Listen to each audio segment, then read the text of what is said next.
Hello and welcome. It's that time again for another installation of the Gimme 5 podcast, the Euro special editions. I'm joined by Gaz. There he is in Doncaster, looking a little bit glum this morning after last night's game. And we're delighted to say... Great point. Absolute fabulous point. It's now in our hands.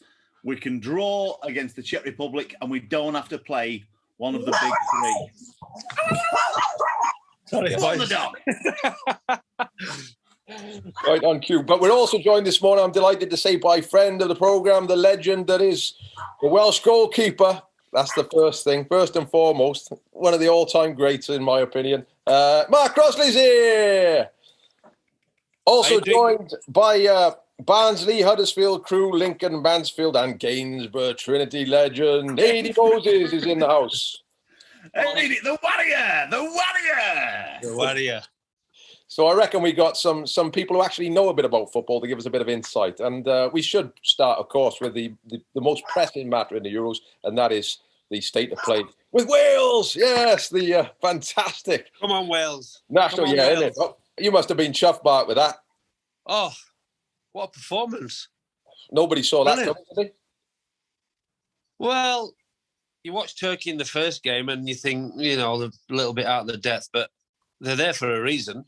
They qualified for a reason. And I just thought, after the first game against the Swiss, I just thought Rob Pate's got the tactics spot on. They don't change too much formation, but for me, the two midfield players were a lot more disciplined, which allowed Ramsey to go and dictate the game. That was my opinion on the game. And Bale and Ramsey stepped up to the mark. It's just that, the telepathy between the two. It's like he's running in behind defenders, and just quality players. And if they turn up and they play to the best that they can, then you wouldn't want to play Wales, would you? Really? If you're a team, you're going to play against Wales, and they've got the big fella up front. They're a bit unorthodox at times, but they can mix the game up. Brilliant. I thought it was a brilliant performance. I can't believe Rob Page didn't play him in the first game. Ramsey and Bale. Yeah. Unbelievable. Why didn't they play him in the first game? He's got a vendetta going against Aaron Ramsey. He always has had. He's the most one-eyed anti-Aaron Ramsey man I've ever met. He's bang average, mate. This is going back. There's obviously bitter blood there with Arsenal. And Adie, just to bring you in on this, I mean, obviously we'll get on to England in a moment, but as a sort of a neutral, I guess. I mean, what did you make of that? Yeah, watch Wales game the other night. I thought absolutely. To be fair, comparing it to England, we're just a really entertaining game to watch. You watch some of these games, some of them can be a little bit drab, and you're waiting. They're all a bit cagey, and you're waiting for somebody to play. But that Wales game the other night was fantastic. You mentioned Ramsey there; could have had hat-trick easy, and missed a couple of those chances. Bale picking him out, but some of the football were brilliant, and they just looked right up for it. It was a right enjoyable game to watch, and I say compared to, there's been some entertaining games, but I looked at that Turkey game the other night. I thought it was fantastic. I thought it was probably best game at tournament I'd watched from an entertainment point of view. I thought it was fantastic. They aren't a bad side, Turkey, either, to be fair. They've got some good players. No. And a couple of little quirks in the game, obviously, with Bale missing the penalty quite uncharacteristically, and then having the audacity to try and run it in from the corner twice. I know everybody's screaming at the television, aren't they? Keep it in the corner, and he just does this total opposite. Because a minute before, he did the same as well, didn't he? Before the goal, he did the second time, and he's just attack minded, isn't he? He's special, and I think he likes playing for his country more than he does for any of his clubs that he's played for. It seems that way, anyway.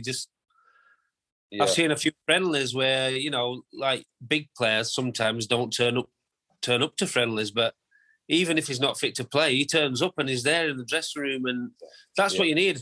You need a nation that pulls together for each other, including supporters, staff, players, and they've got some Championship League One players in that team. Yeah. So it's a great experience for them. But I think they've been outstanding so far. Where's he going to be next season, Bale? Do we think? Cardiff. I don't know. He might be sat on a beach in Dubai or something like that, probably. Yeah. I think Ramsey and Bale, they've got enough money.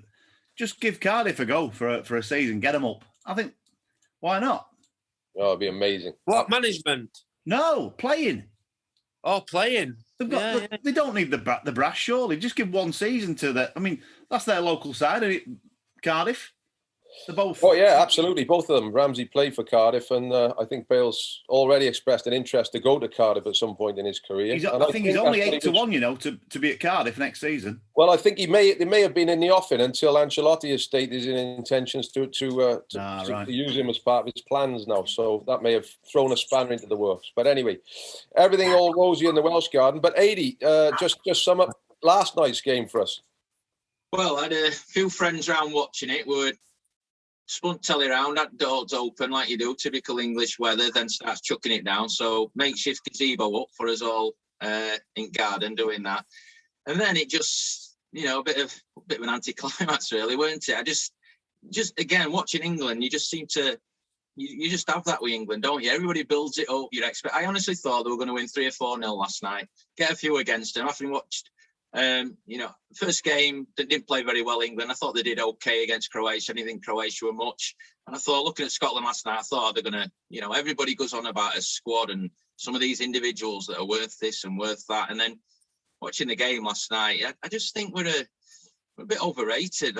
Some overrated players, I really do. I just think they get every tournament that comes up and we fancy it. And I just think, why do we get so carried away at times? And I looked last night and, you know, Scotland, for me, they were right up for it. They were getting about players, you know, in England were just seemed negative for me. You just want sometimes, if to say, just take the shackles off, just go out there, express yourself and just go for it. But we just play same negative. It's like whenever there's friendlies on and you're watching them friendlies, England are at Wembley against whoever, the rest of you come off watching it and you think, you know what I mean? It's just a bit flat, really. I just thought it was really a game where we could have gone last night, really put a stamp on something, and it had a good result, scored a few goals and that. But for me, I didn't think we looked nothing. I thought all fair play at Scotland, really. I thought to come to Wembley and do that, and like you say, you've got, like I say, Gilmore in midfield getting man at match and doing that, just playing without fear. And I just thought, why can't we do that a bit? We just seem so negative at times.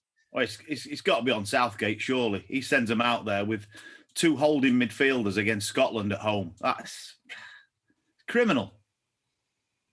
Strange. It's a bit. I mean, I watched the game and, like, I got to be honest, at half time, I just lost interest in the game. But it's like you say, it's about qualifying for the next stage. You know that. It's all about qualifying. So you can look at it and you go, right, yeah, but it's the result we need or whatever. But it's about entertaining and getting the nation behind you, isn't it? You know, like, it's just boring, isn't it? It's just like falling to sleep stuff. There's no entertainment there. We've got that many, like Adie says, there's that many brilliant individual players that do it for the clubs. And it's just the same old England, isn't it? It's just really, really dull. It was dull. Like I say, I think Southgate's got to be a big part of that. He does play monotonous football. It's boring, like you say, boring to watch. It's just a boring manager.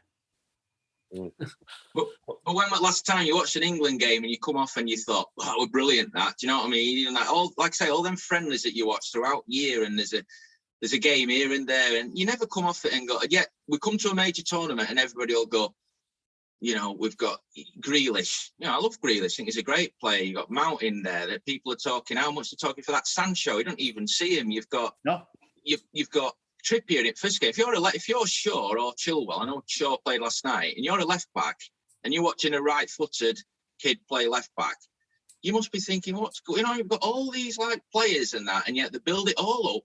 And it comes to it, and you're watching last night and Scotland, and you've got, like I say, I know I mentioned it before, but that Gilmore, I like that Gilmore. I thought he could have played a few more times for Chelsea last year. He gets in, he's dictating play, he's lively, he's on ball, he don't look scared at Wembley. And yet we've got all these players that are getting linked with an £80 million move, and he's worth this much, and he's worth that much.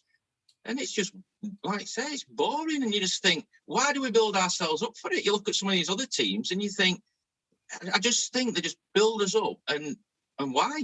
You know, it's if you watched the game and thought, I tell you what, we look brilliant last night. When was the last time you ever did that with England? Venables?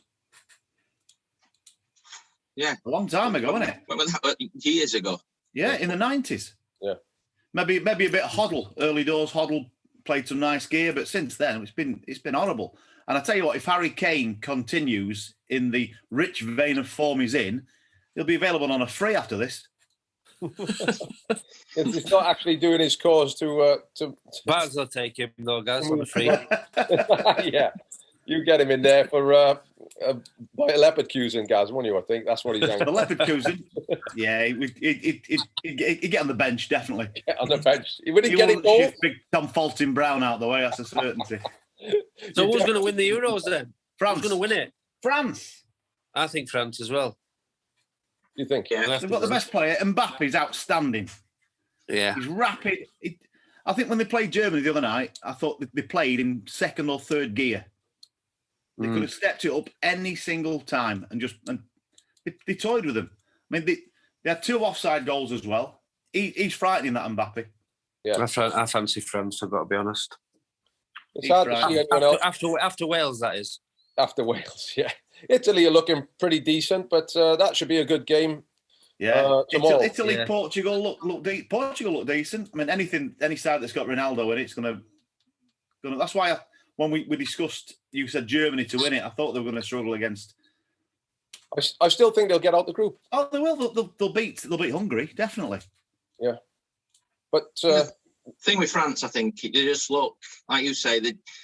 The again, you know, a lot of players because they're over here and playing. We're familiar with them, but they're just like thoroughbreds, aren't they? You look at some of them players like proper athletes. You look at them centre halves. You look at Mbappe the other night when he's like, you know, he's like on a motorbike when he's chasing, what do you call him, down, getting round him, and you just say, oh my God, he did all right in the end. Actually, he clawed it back, didn't he? But he was one bit, he just gone.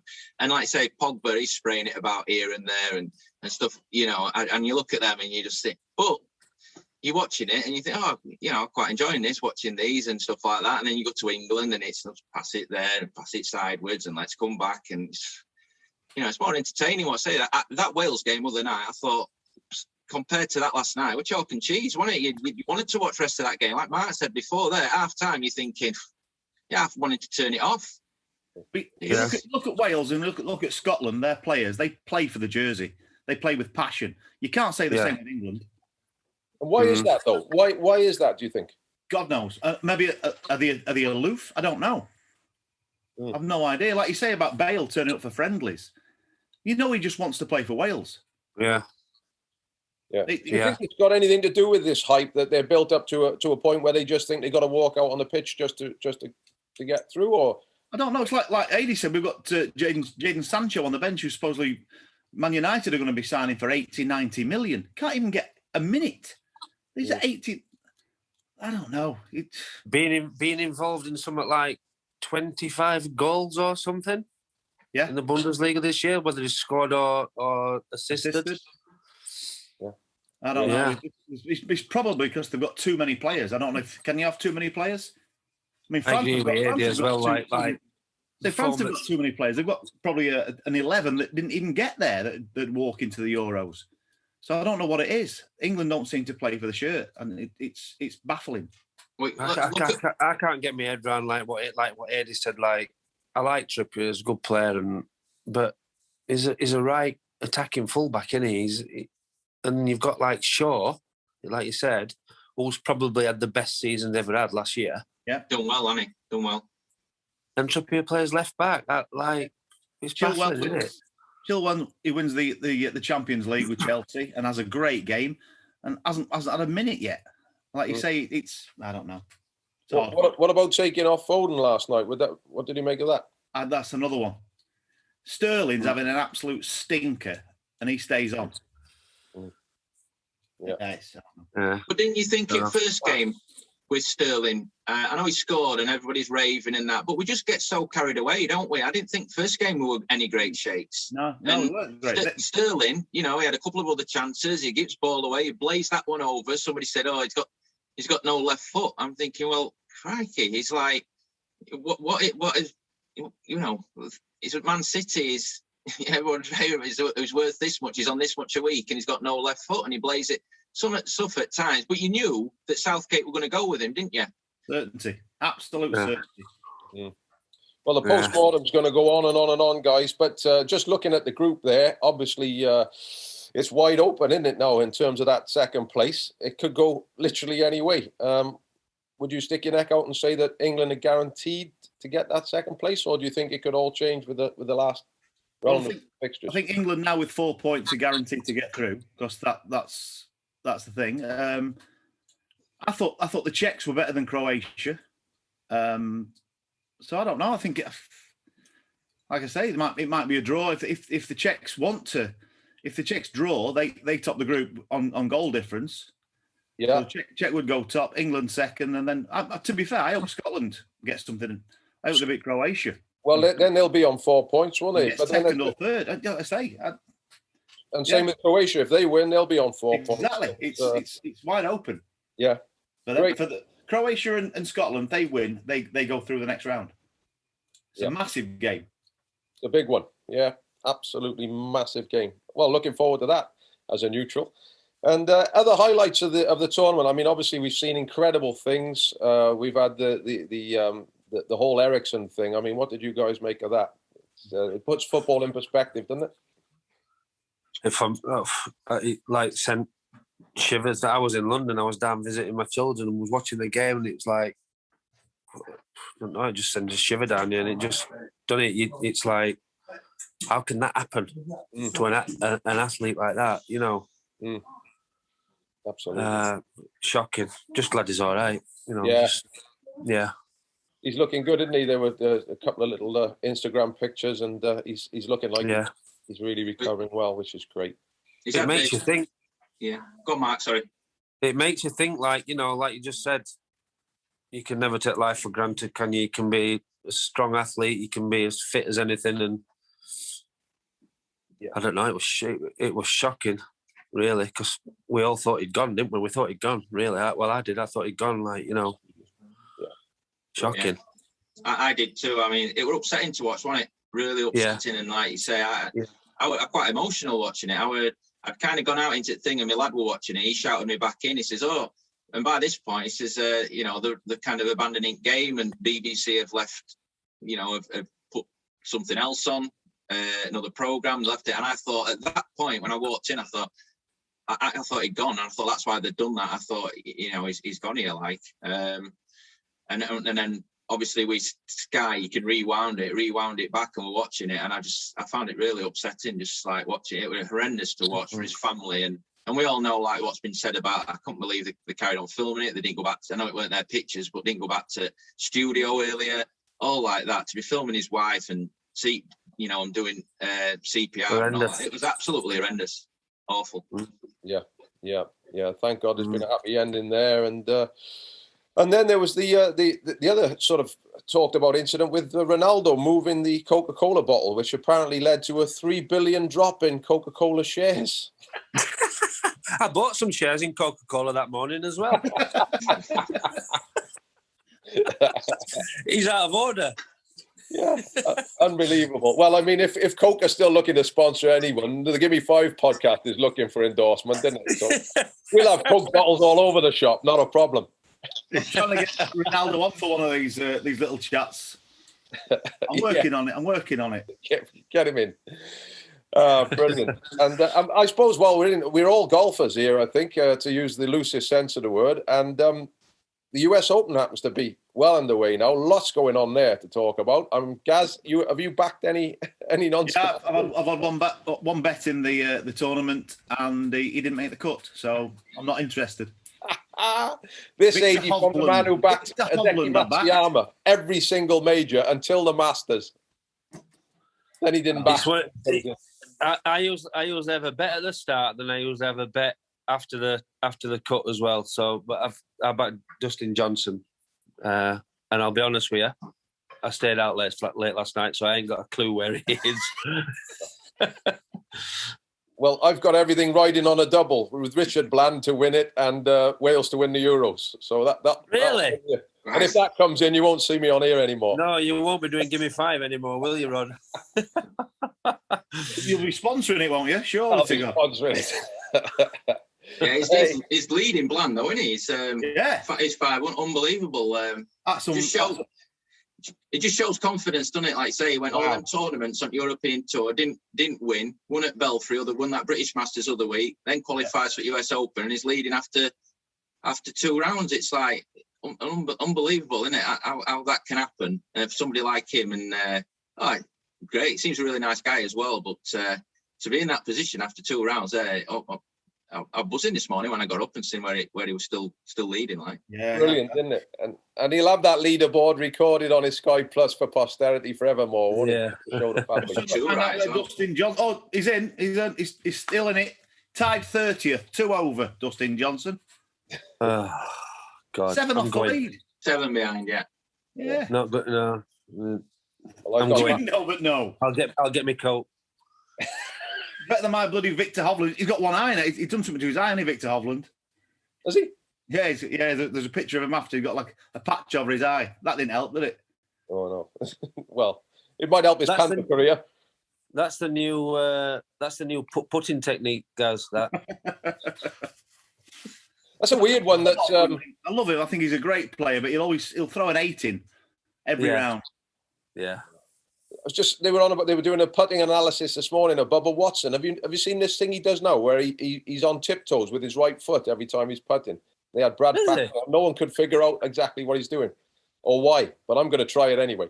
Exactly. I'm going to say, Rod, I've tried every single technique. I've got 3 putters in my bag. One's like comes up to my chest, one comes up to my forearm, and the good old-fashioned like bend over and break your back putter as well. I've got that one as well, and none of them work. Now, when you're playing? No. Oh, I was going to say. I choose one in the morning, and if I putt badly, I just change it the next day. Rod, don't ask the Warrior. It's not my fault, it's the putter's fault. The Warrior's seen the greatest putt of all time, haven't you, Warrior? Yes. I've got to say, it didn't drop, though, Gaz. It was a good drop. It's still the greatest putt you've ever seen. Yeah. Lagged it. Yeah, but the lads are thinking if it's the greatest putt they've ever seen, that it has actually gone in the hole, Gaz. Yes. No, you don't need that. You don't need that, Warrior. It might have been a 30-yard lag, and it were over bumps and what have you. But I can't believe you're not going on about your chipping, mate. They're like, outstanding. I don't want to talk about it. People, it's about the Euros. It's not about golf. I've gone golf. Well, we have to get a bit of golf in at the end of it. Yeah. Who are you saying to win it? France? No? France? Adie? Yeah, I'd say them, yeah. 3 France. You still Germany? I'm still staying with Germany. No, sorry, Wales. Sorry, I changed my mind. Wales. Obviously. Yeah, I would say that, but I get a lot of stick for every time I say something pro-Welsh. I get a lot of stick on this show, so I'm glad you're here, Mark, to be fair. Yeah. Go on the Dragons. Go on the Dragons. Hey, well, it's been an absolute pleasure, guys. Thanks so much for taking the time to join us this morning. And what's planned for the rest of the day, Adie? We're getting a bathroom fitted next week, mate. So I am rock and roll. I was kind of doing a bit of that up last weekend, and I've got all that rubbish to clear away. I just thought I'd make a bit of a start on it so it's easy for Guy when he started on Monday. So brilliant. Hey, that's conscientious, isn't it? That is. That's a nice bloke there, right there. But all tights, one of them. Well, good luck with that. And what about you, Big Norm? Today, it was my birthday Wednesday, so my wife's taking me out for a meal tonight. So lovely. I'm good at that. I'm good at eating meals. What is it? Italian? Is it what are we going? No, with? It's a bistro. Nice. Bistro. Barnsley chop. I'm having. I've already ordered it. Barnsley chop. Beat the Barnsley chop. Fantastic. Sound. Hey, well, enjoy that, mate, and thank you for joining us. A pleasure to see you as always. And we'll compare down the line. Thanks, guys. See you later, boys. Have a great day. All the best. See you guys. Thank you. Ta-ra. See you. Bye. Well, the thing is, someone once said that Gary Marshall and Rod Woodward would never amount to anything.